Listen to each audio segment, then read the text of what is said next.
Really excited today to be talking to a true long-term player in the industry, Tony Menillo from South Australia, who's been in the industry now as an active participant in many, many different roles for over 20 years, and importantly, a member of Fitness Australia over that period of time as well. So I'm thrilled to be chatting today. Tony, lovely to meet you. Thank you. Thanks Good for to having chat. me. So I'd love to get some insights from you about, there's a lot to talk about when someone like yourself that's seen so many incarnations of the industry. Tell me about your view on, I've got a view on what that's done to us and where we are at the moment, but I'm really keen to get your view on how you've seen, I guess, the journey of the industry and where we've ended up now. Well, look, I think the biggest thing at the moment is the whole shift from face-to-face to social media and the influence of social media has as for personal trainers. And that's changed for me. And being one of the dinosaurs of the industry, you sort of work with a client face-to-face, and we never had mobile phones and things like that. We used to just get on the old school phone and ring a client up. And sometimes we didn't even do that because we worked as a gym instructor for a club, and we were employed by the club as a gym instructor. So that's how I virtually started.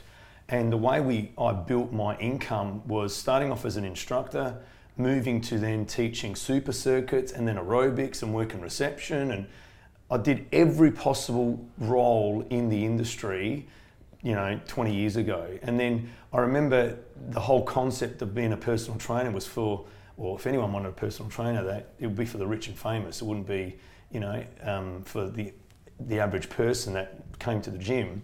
And now it's a case that if you don't have a trainer, you're missing out and you're not getting the results that you want. And like statistics show, only 75% of people that actually exercise will get results, and because they're not led on the right path. But 90% of the 25% that do get results see a trainer.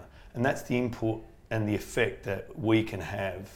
But the thing is, we need that support, which is why I've been a member of Fitness Australia for so many years, from when I graduated from uni, because it's like having someone hold your hand along the way and making sure you're making the right decisions. And, if there's a question about, am I doing the right thing with my client? Is my employer treating me well? Is this right? Is that right? And then when you branch out like I did and you go from working for somebody and then you go to work for yourself, that's another kettle of fish. And when you think about so many people starting to be a personal trainer and then, they fall off because they feel like they've got to do it all on their own. There's guidance there, and they're not taking it. Yeah, there's a lot of moving parts to it. Yeah, there is a lot of moving parts. And I want to go back to the social media piece, but apart from that, there's been so many changes within the industry, sort of shepherding the whole industry, I guess, and the participants within it through the whole process. I look to someone like yourself who's just got so much breadth of experience. As you said, there's probably not an awful lot that you've done, that you haven't done rather. How is it, you think, that the actual impact that we have, if you like, on the general population has been so, well, I wouldn't say it's minimal, but certainly I don't think we've got the traction that we thought we'd have. Stat came out yesterday, I note, that 70% of Australian men are now overweight or obese. Wow, didn't realise it was that high. 70%, yeah, we're in that sort of 60s or whatever. So it concerns me where people like you and I have been in the industry for all this time. I'd really like to think that we've made a significant difference. I think we're getting there. I think the most important thing is that we need to change the perception of the public. I think the public gets scared because they feel that, and this is the comments that I get when people come to see me for the first time. They think they're not good enough to go to a gym or go to a club because they're not fit enough. Or I've got people that say to me sometimes, I was going to ring you 2 years ago, but I thought I'd lose a bit of weight first. Yeah. What do you mean? That's the whole idea of why I'm there. I'm there to help you lose weight. But they're scared to make that step. And they don't want to look bad because there's that perception of, but everyone's fit, everyone's wearing the latest activewear, and I don't fit into that mold. So they would probably rather go for a walk around the block and then give up because it's raining outside, and people tend to stop start all the time. So I think the most important thing is for us as trainers, and I think also for Fitness Australia, is just keep changing that perception. I remember, I know the statistics is different now. I think we're up to about 14% of the population are actually exercising. I'm not sure if that's right. It's something around it's there. around. But I remember when it was like down to 16. 6 or 8. Yeah. And you think in the last 20 years it's only doubled. When I think we should be trying to hit at least 30, 40%, I would say. But well, we've never had as many gyms, and we've never had as much accessibility that we've had now. Yeah. So in terms of the evolution of our industry, probably the rise of the 24/7 and the boutiques that effectively came alongside it, that's been the profoundest change. But still, we haven't got that level of that participation rate, which is in the order of around about 15% is the, and it varies 1% either way. But then I guess from Fitness Australia's point of view, where do we fit in with that?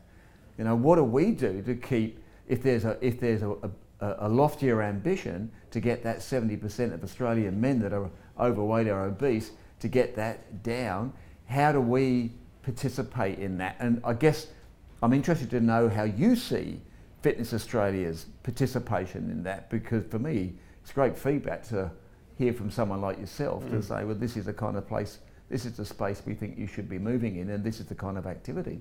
So how do you see Fitness Australia's role, if you like, in getting rid of some of those old stereotypes that you talked about, getting into the gym, getting fit so I can go to the gym, and really making a material difference to the health of Australia? I think the most important thing is we've got to show. When I say we, I mean Fitness Australia, and I think it's got to be a collaboration where everyone works together. That's the only way it's going to work, and government and so on. We've got to move away from the quick fix. That's the bottom line. I think that the dilemma with a lot of 70% of men is they're either probably getting nagged by their wives or their kids or something, or they're feeling unhealthy, or they're not being able to keep up with their grandchildren or whatever if they're getting older, and they want a quick fix. And because there's a big push for cosmetic surgery and all that sort of stuff, they're thinking, well, I don't want to do all that. So a lot of males tend to be in denial, and we've got to break that barrier of it's not that difficult. Let's make it a lifestyle thing. Let's focus on energy. Let's focus on the feeling of how you're going to feel like when you were in your 20s, when you were playing footy and soccer and whatever else you were doing. Let's go back to that. Let's try and help you get back to that. You might not look like that anymore, but let's get that feeling back. And I think if Fitness Australia start doing more campaigning towards that, and the government can help with that, and we start driving that feeling that it's possible, right? That a male or a female, anyone at any age, middle age and whatever, can feel that I can do that. And that's what I try to do as a trainer. I'm not trying to show them the ideal. I'm not saying to them, I want you to be perfect. I want to move away from perfection. Let's just get you in the best health and shape of your life. Do you think as an industry we've made the connection between exercise and health sufficiently robust? I think it's coming closer, but I still think there's a parallel there. I still think people want a quick fix, and yet they want to be healthy, but they would rather sacrifice being healthy to have the body that impresses everybody. Yeah, well, and that's why they won't want the hard work. They don't want to do gyms are seen as sweating and hard and painful, and sure, that's what's going to happen at the start, but eventually the endorphins will get released and you'll feel fantastic, and it's an addiction like any other drug, and you'll want to do it more and more because you enjoy the feeling of exercising. And I think that's the hurdle we got to try and overcome for when someone's starting off, because there's a huge dropout rate. People will start like, okay, I'll give it a go, but if they don't see results in that first 2 weeks, they'll give it up. And so unfortunately what happens is trainers, I believe, are focusing more on the way they look, and they think that the client wants to look like them.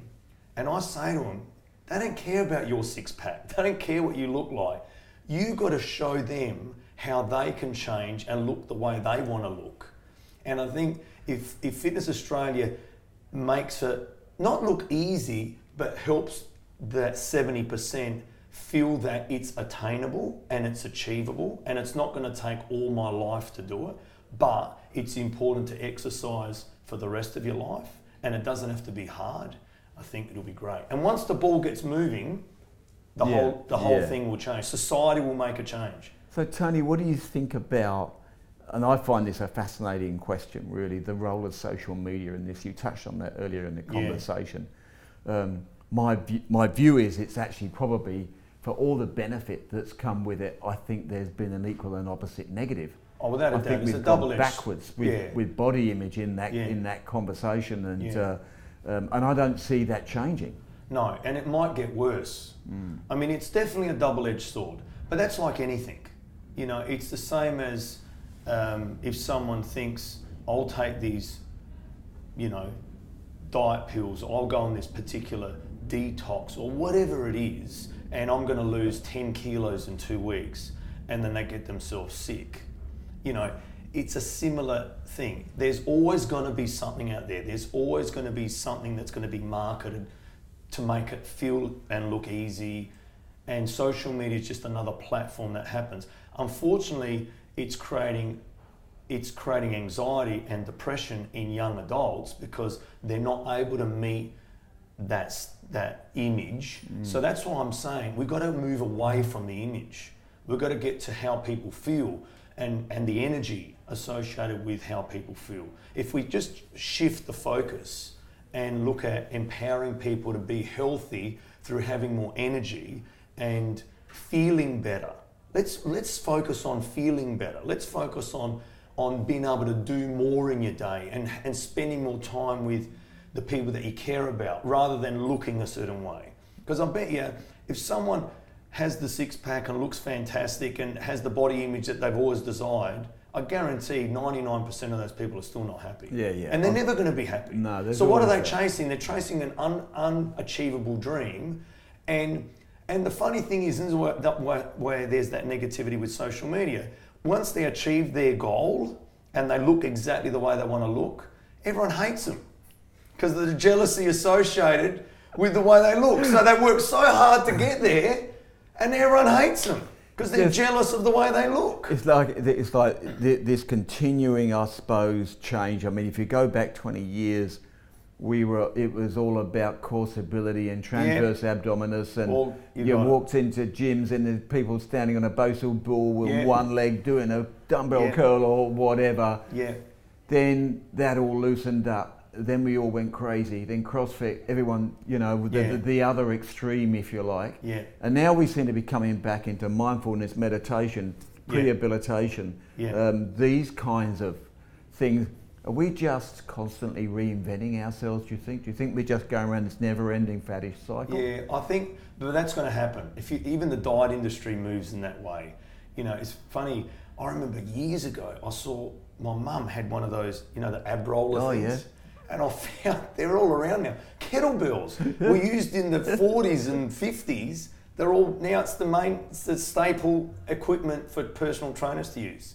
You know, and I remember when they first came back, I thought, hold on a minute. I saw one of these, you know, when I was a kid, and it's just full circle. The whole functional training thing, we're going back to barbells, dumbbells, we're not using machines. People are not going on machines anymore, treadmills and all that. They want to make it more functional. And that's great. We're starting to move. That's what I was saying before. We're starting to move in the direction that people need to go. We're strengthening people's backs. We're getting people healthier. But because we're spending more time in front of TVs, we're spending more time on our phones, it's counteracting that. So we're like you said, we're just going around in a circle and coming back to where we started. And then it's like, well, if I look like that, I'll feel better. No, you won't. If you got to feel better first, and then you'll look like that. It's a big message to get out, and as an industry association, we're very conscious about how we actually do that. Getting our audience to start off with is the principal piece. We're seeing changes in how that audience looks. So we're seeing changes now where the value of credentialing, the value of being part of a bigger organisation, is getting diluted.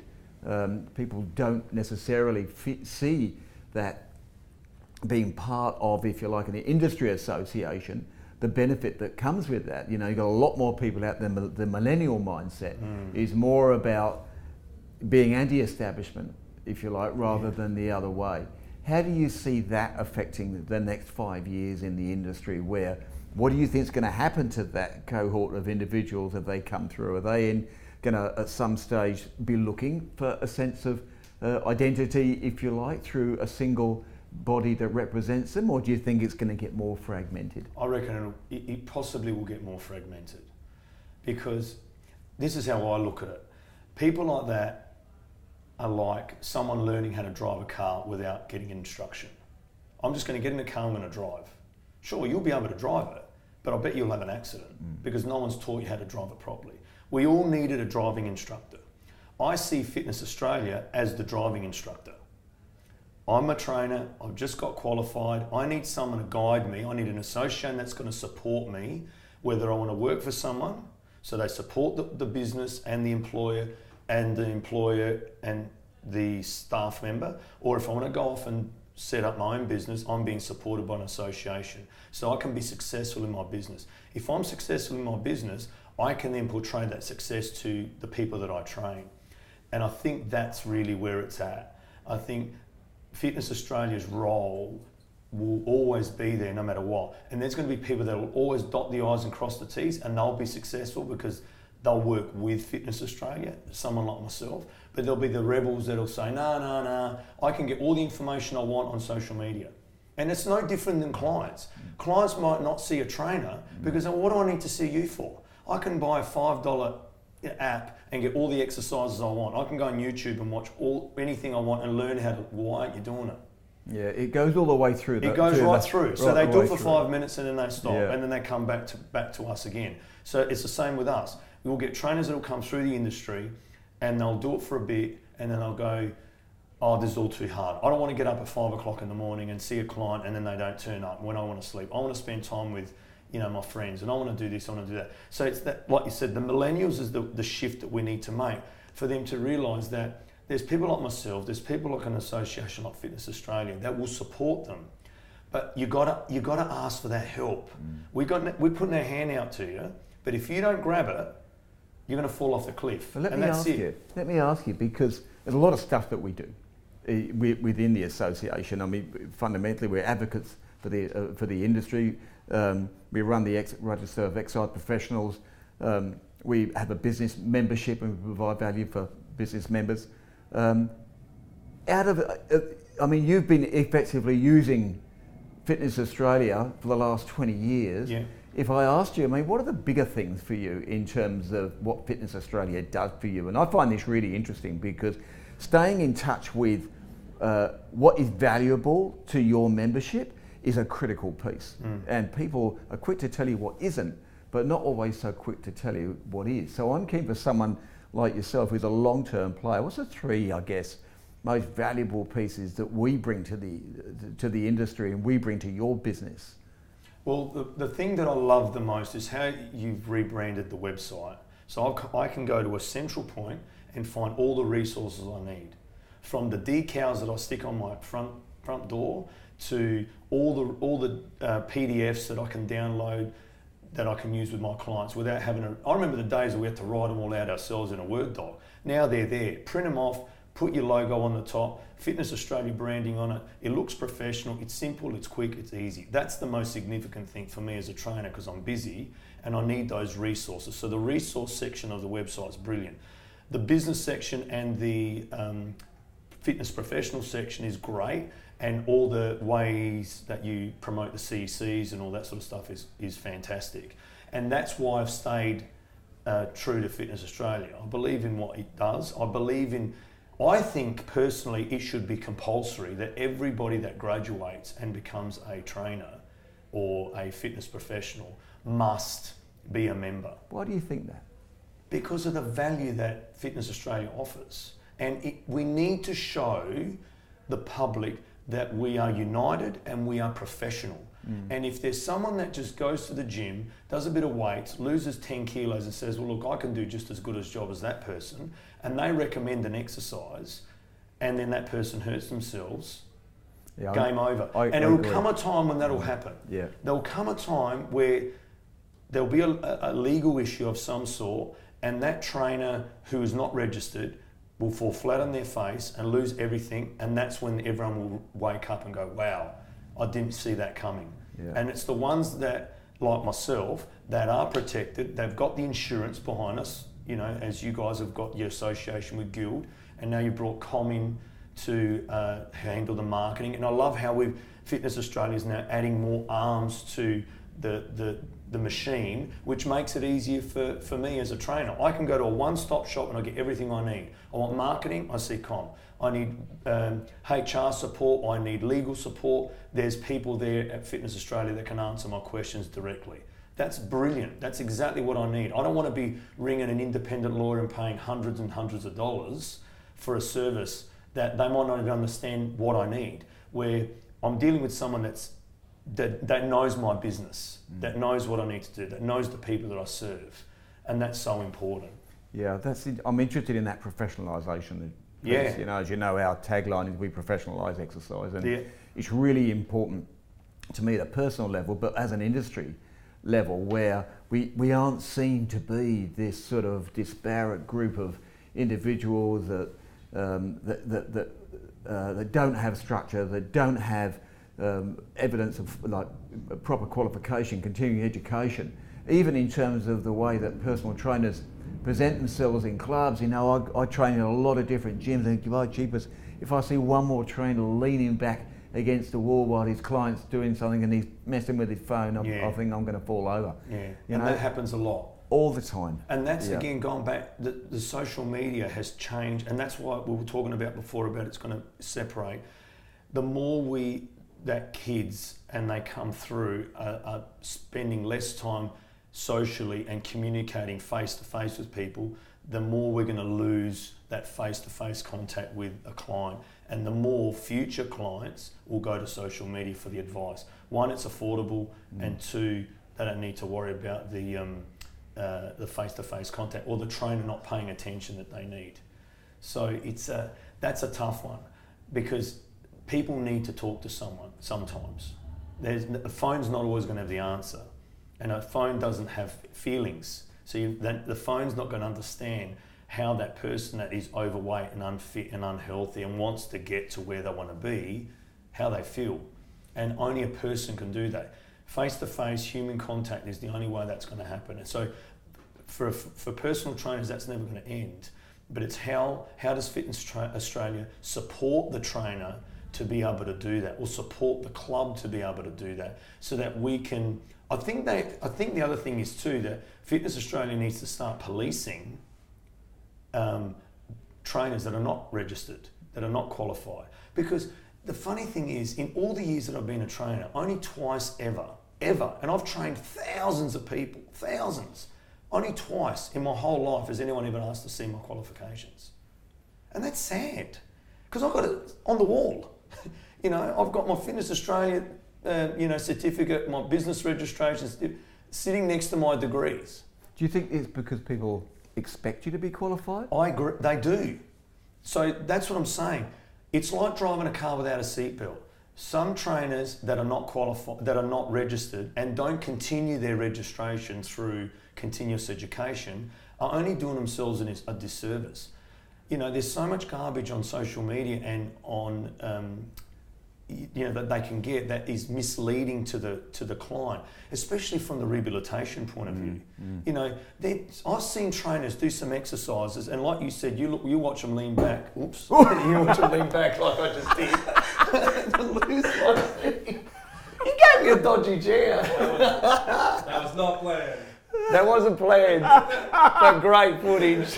You know, with the next one, I'm going to be flying right over the top. At the end of it, these guys, they put a little outtake on the end of it. That's it. Yeah, lean your back. Yeah, and it's exactly as I said it. It was gold. No, but like you're saying, leaning back against the wall and on your phone. Yeah. You know, I mean, it's ridiculous. It's you know, like they might think that they're booking the next client, where the client actually thinks they're just updating their Tinder profile. Exactly That's right.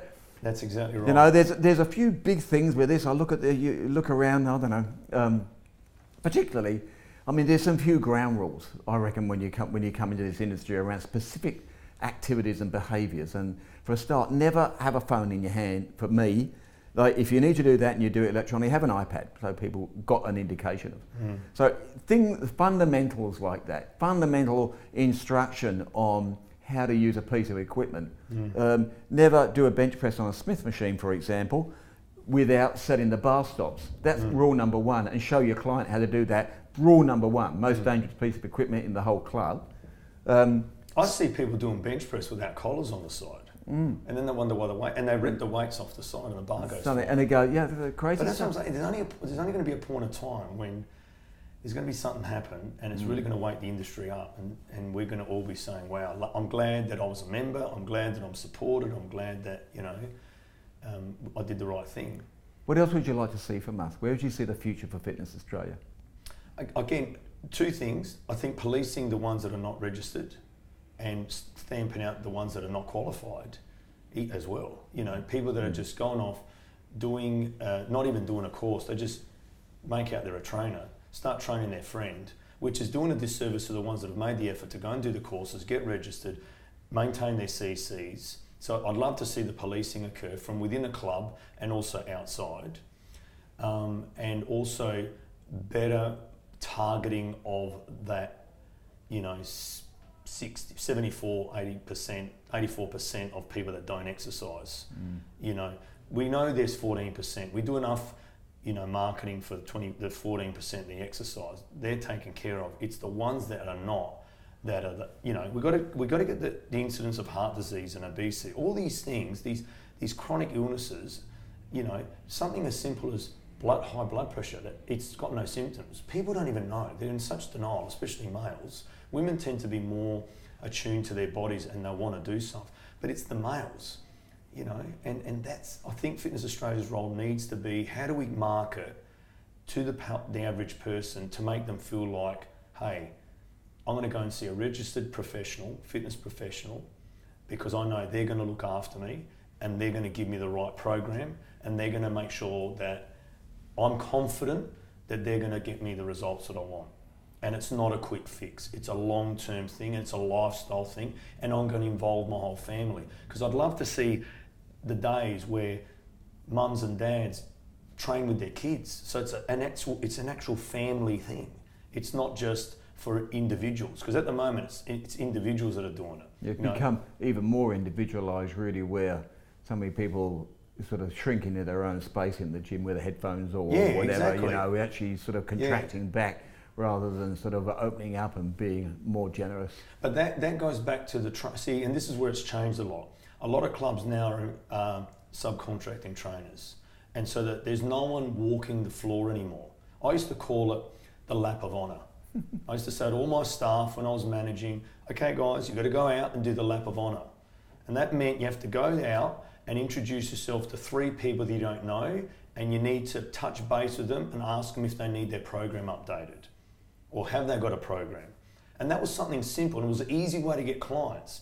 But we started off as instructors, and we were going around correcting people's techniques and showing them, hey look, Bill, you're not quite doing this exercise right. Can I show you a better way to do that? Oh, that's great. Thanks, Tony. I really appreciate that. See, that doesn't happen anymore. Because now the trainer's worrying about their client, if they're worrying about their client, and you got Joe Blow in the corner there doing a burpee that's almost going to put his back out, and there's no one attending to him. Do you know what I mean? And I think that's where it lacks a bit. And then that Joe Blow goes, well, look, no one cares about me. I'm just doing this exercise here because I've just watched the guy over there do it, and I think that's the right way to do it, and I'll just look it up on here and see the correct technique. So I'm interested in this because you've been in the industry for so long. What's the essence of staying in the industry when we've got a churn rate that is incredibly high? There's some dreadful statistics out there that tell us that only 7% of exercise professionals actually work 36 hours or more. So they're full-time, and it's only 7%. 20% work less than 5 hours a week. So it's a highly casualised industry that really, I guess, in terms of as an employment category, has got a lot of very mixed employment levels within it. And that churn rate is a really key element of that. So how do you stay, what's your view on how you stay in the industry for as long as you have and been successful? You've got to love helping that client. It's not about what they look like. It's about how they feel and what you can bring to them. So I always say to myself, how can I serve this client? Not what do I get out of it? What's in it for me? If the trainer's only focusing on the money, they're going to lose because the client will see that. But if the trainer gives that client 100% of their attention and they genuinely want to help that client get the results that they want and they nurture that client. And this is the thing. I think unfortunately a lot of trainers feel like they've got to get the client's results as quickly as possible. So the very first session, they do the hardest boot camp session they can. The client throws their guts up, can't move the next day, and then says, look, this is too hard, I can't do this, I don't want to do it anymore. Or they got someone screaming at them and embarrassing them in front of everybody else. That's not an environment that nurtures them. That's an environment that makes them feel worse than they already are. So I think if we just take a step back a bit and just guide the client into it so that they feel like, hey, I can do this. And then every time, my focus is always, I want clients to feel like they win every time they come and see me. I don't care what they come into the door with, what attitude they have or how they feel. I don't care how they feel. I always say, I want you to walk out of my session feeling better than you did when you walked in. If you do that, it doesn't matter if we don't lift one weight and all we're doing is having a chat about how you're feeling, how's your day, you know, do you need any help with your nutrition and all that sort of stuff. And I've had some of the best sessions I've had with clients and we haven't even walked in the gym, we've just sat in my office and just had a chat. And they've walked away going, that was exactly what I needed. When I think sometimes trainers think, well, I've only got 30 minutes, I've got to smash this person, they've got to sweat. Why? Because all they want to do is use that client as marketing for the rest of the people in the gym, and that's a downfall. Instead of worrying about, don't worry about those people there, focus on the person that you've got in front of you. Be present here. Don't worry about your phone. Whatever email or text message or, like you said, Tinder, whatever, that can be taken care of later. Focus on the person in front of you. If trainers do that, they'll be so successful, they'll have so many clients they won't know how to deal with them. So that's been the success formula for your business. 100%. Yeah. Care about that client. Do everything possible for that client that you can. Ring them on their birthday. Find out about them. That's what personal training is about. You've got to be personal without crossing the boundaries. But you need to know, you know, how was your child's first day at school? You know, when people hear things like that, they go, wow, this person's actually listening to me. They're not just saying, do 20 more push-ups, do 10 more this, do that, do that. It's not a dictatorship. It's nurturing, it's caring. It's like, how was your day? How was work? You know, and I'm not saying you've got to baby the client, but you can help them get those results. And as they get fit and as they move through the progress of their results, and as they're getting stronger and as they're getting more confidence, they'll push themselves, believe me. They'll want to get down another dress size or fit into the next pair of jeans or, you know, be able to run around with their kids, you know, and do all that sort of stuff. They'll naturally say to you, hey, Tony, I want to work harder. Come on, let's go. And you'll be like, right, let's take it to the next level. Until eventually you're using other areas and then you make it exciting for them all the time. If you set the bar too high, there's only one place they're going to go and that's to fail. And you don't want them to fail. We want our clients to progress. We want them to improve. We want them to feel like, wow, I can do this. What do you think now then, at an industry level, knowing the industry landscape now, where there's about 4,500 clubs in Australia now. We register about 3,500, about 3,500 of those are members of ours, but of the top 20, there's about 1,800, and the top 5 make up around about 1,100 of that 1,800. Of that top 5, 4 of those are purpose-made, purpose-built 24/7 clubs. And the other one is F45, which is, if you like, a boutique, functional training, multidisciplinary offering. So where do you see the industry going now? What do you think the future looks like? When I look at it, I think in terms of what we've done well, we've got a lot of health clubs out there. We've got an awful lot of coverage. We've got enormous accessibility and enormous availability. What we probably haven't done as well is that I'm seeing a dilution in the quality of the trainers that are coming out, because a lot are starting to move outside of the system, and that isn't necessarily a bad thing. But what it means is that I guess, losing a level of control in terms of the professionalism of the industry.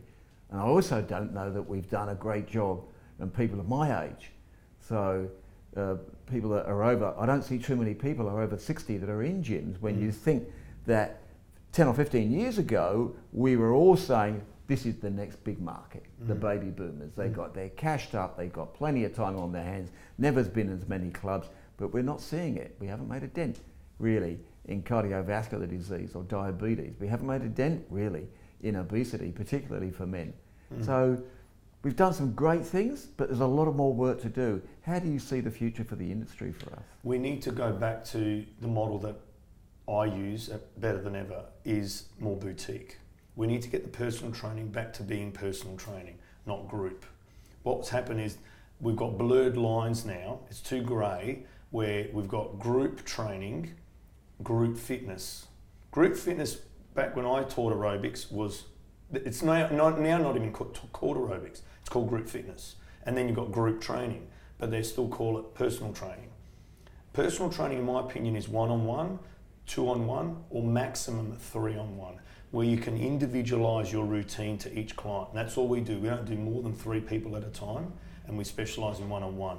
And I think for that demographic, the baby boomers, they need that personal attention.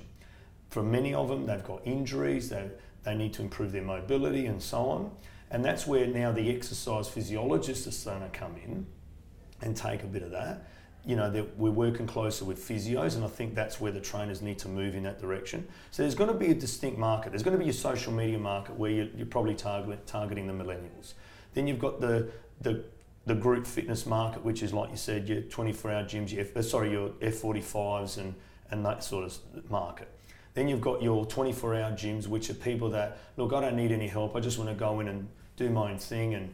And they're going to have a huge turnover rate, but their price point is low. But what's lacking right now is what I specialise in. And I've always specialised in it for 30 years. And that's why I've been so successful, because I'm focusing on the individual. I'm staying true to what personal training was and should be. How do you see the role of allied health in that? When you talk about physios, chiros, whatever it might be, nutritionists, dietitians, it could be psychologists even. How do you see the relationship and the contribution, or not or negative contribution? At the moment, I don't see a lot of collaborative pathways between allied health and exercise professionals. There's a whole bunch of reasons behind that. But what's your view on how that pathway should look, and what do you think is the end benefit or negative for the consumer? Well, I think what needs to happen is that's essentially the first point of contact. A lot of people go and see a physio or chiro or someone in that industry because they've got an injury.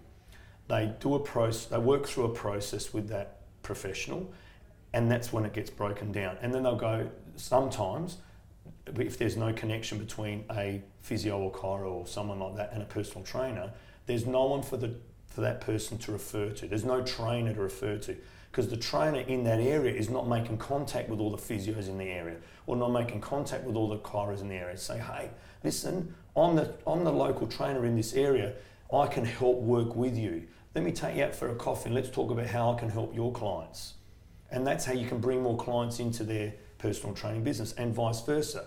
One of the things that we do very well is we have a really strong bond with all of the allied health professionals in our area. So we're the first point of contact. My wife's a remedial massage therapist within our business. We have a kinesiologist, a hypnotherapist, and a naturopath in our business. And that's what's happening now. Personal trainers are aligning themselves within a building with physiotherapists, so it becomes a one-stop shop. And I think that's where the personal service gets even better. And maybe that's where health clubs need to go. I remember when I was working for Next Generation in Adelaide, we had a physio and a podiatrist and a chiropractor renting an office within the complex. And so as gym staff, if anyone had an injury, it was we had their booking system there and would say, look, you need to go and see blah, blah, blah, and they'll help you with that problem. You need to see such and such, they'll help you with that problem. Even just something simple like the right footwear. You know, we send them to the local running place to go and buy yourself a new pair of shoes, because they've got shoes that are like 5 years old, they're just pulled out, out of the cupboard. All that has to filter right through. So we're all working together, like clothing brands, allied health professionals and personal trainers. If we're all working together, and Fitness Australia is that overseer of all that, and that's probably where maybe Fitness Australia need to move as well, is bring those other associations in so that we're all working with their association, so the Physiotherapy Association, the Chiropractic Association and so on, and we're all seen as one, because at the moment they're up here and we're down here. And unfortunately, because a lot of people are coming out of high school and going straight into doing a quick course, by the time they're 18, 19, they're seen as fully qualified personal trainers, and they're charging the same as what I would be charging.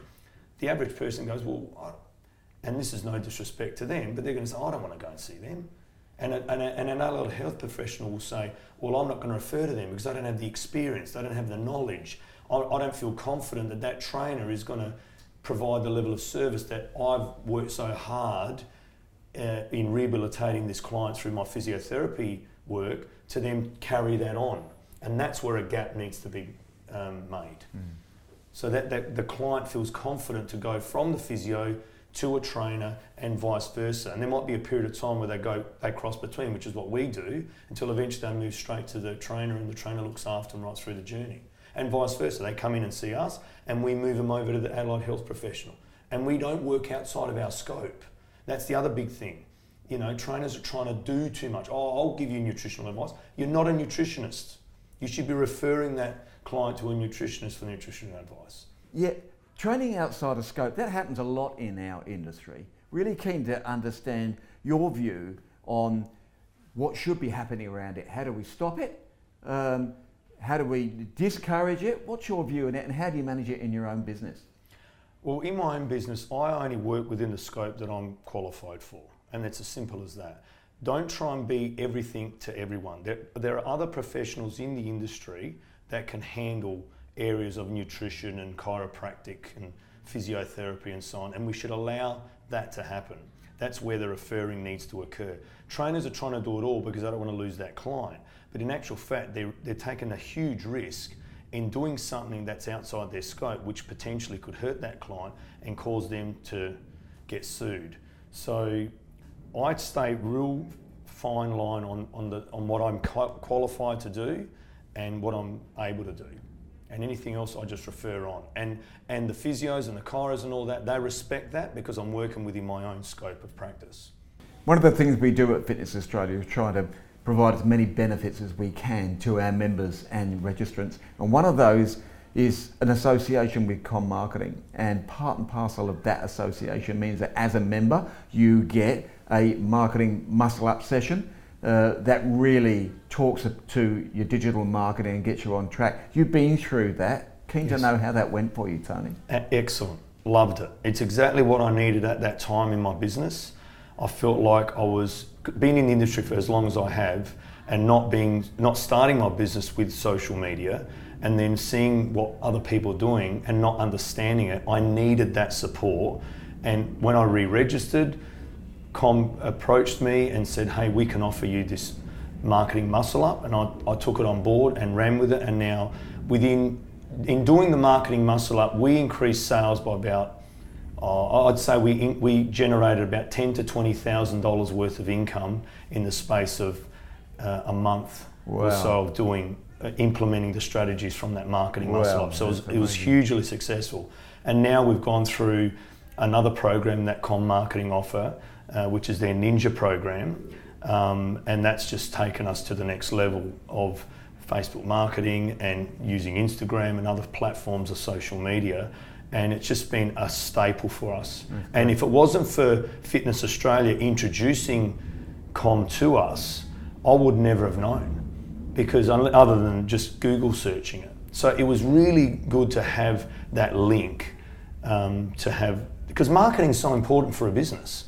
If you don't market yourself, especially now, I remember when I first started, there was one gym in a 5 kilometre radius. Now there's like 5 gyms in a 1 kilometre radius, if not more, So the whole social media marketing, the relationship that Fitness Australia have with Com, from a fitness professional's point of view, is invaluable. And I honestly believe that fitness professionals need to utilise that service. That's great to hear. Yeah, I really appreciate it. I've been talking today to Tony Menillo from South Australia, one of the longest serving and most successful personal trainers and fitness business professionals in the industry. Tony, I've loved talking with you today. Congratulations on a great business, congratulations on a highly successful personal training career, and thank you for being a 20-year member of Fitness Australia. Thanks very much for having me. Thank you.